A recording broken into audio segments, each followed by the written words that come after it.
in the case of the gold-silver ratio, that the market can stay irrational longer than we can all stay solvent. And that's really very true. Today is a good example. I mean, the market has been unbelievably volatile today. I come to the conclusion that leasing is coming to an end, and that is withdrawing huge quantities of bullion, physical bullion, from the market. And the consequences will be seen in the paper markets because they will contract on the back of it. Wherever the supply is going, there's a fire and they got to put it out. What was the number? 300, 400, 500 tons have been onshored over the last 4 to 6 weeks. And now all of a sudden, first notice day, there's 333 tons standing for delivery.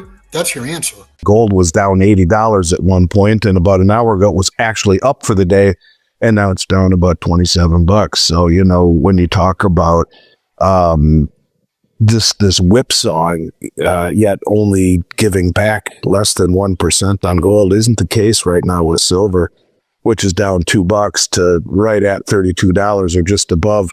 Certainly and I guess if I had to summarize it, to me, it's almost like there's a clear effort to flush the managed money out of their long silver positions on Comex, and maybe it's to allow these commercial banks to cover at lower prices. I don't know, but certainly today was one heck of a volatile day, not just for precious metals. I mean, look at the markets themselves. The Russell 2000 index officially has entered bear market territory for the first time since 2022, and NASDAQ down almost 6%. And, you know, the markets are getting clubbed. And then you have Secretary Besant saying, yeah, that, the collapse of the market is not a MAGA problem. It's the MAG 7 problem.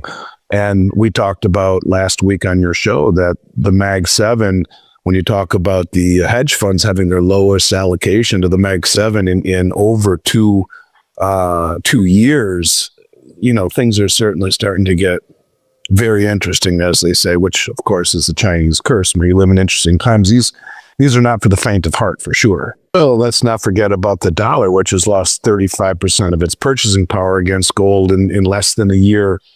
And so it's not just the volatility we see in silver, but the volatility in the dollar too. And that's the thing people need to remember, is that we're valuing everything against dollars, but gold's rise of 35% just since the beginning of the year would signal that the dollar has lost 35% of its value against gold in the last year. And now you have the Fed pricing in a 70% chance of rate cuts in June, and the yield on the 10-year falling. Again, you're looking at the potential of dollar weakness going even further and further and further. So, I mean, you make a very valid point, but I would also add to that this fiat system, as you mentioned, is beginning to show cracks, and it's you know, this global confidence that's underpinning the dollar's dominance seems to be wavering a bit, especially with what Trump is doing with the tariffs and what the markets are saying. And when you see the Russell 2000, which is the broadest measure basically of the economy, all the small caps, the businesses getting hammered, I think it's time to buckle up a little bit. I'm not making a statement on where I think gold and silver are going, but I'm just simply saying that the markets are telling you right here and right now that they're concerned about what's going to happen the rest of the year. But just understand, people for years have said, when's it going to happen? You're watching a failure to deliver happen. You're watching the nuts and bolts of that happen. I mean, think about this, Chris.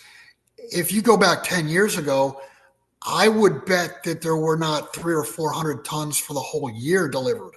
And you cannot print gold, you can't print silver. So if somebody's standing for delivery, and they don't accept a 20% profit bribe, they want the metal instead, this will end in a failure to deliver. That's going to happen. Is it immediate? Well, it looks like we're in the process of just simply because of what's standing for delivery in both silver and gold. It's going to happen fairly soon. Yeah, otherwise you get a failure to deliver and then Comex is done. I mean, the Comex gold fails, Comex silver fails. And what does that mean to all the other contracts outstanding? like, corn, wheat, fuel oil, interest rates, et cetera, if you prove two contracts to be completely, a complete fallacy where they can't deliver, my past partner, Jim Sinclair, used to pose the question, what is a contract worth if it cannot perform? And the answer is zero.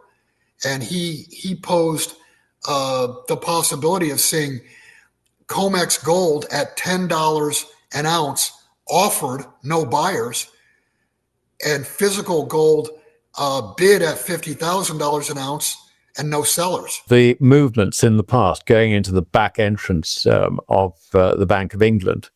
In fact, I used to lunch with the head of the foreign exchange department occasionally in the Bank of England. And we used to see these trucks going in. I mean, I think it was really 2 days a week. You get about 5 or 6 trucks going in and out and all the rest of it. And you'd never know what they were actually carrying. But there is a logistical problem. The other thing I would say, Andy, is that I don't really regard the Bank of England vault as a major storage point for commercial entities. It's basically for central banks. So if commercial entities are taking gold out of the vaults, then I'm fairly certain that this is going to be leased gold.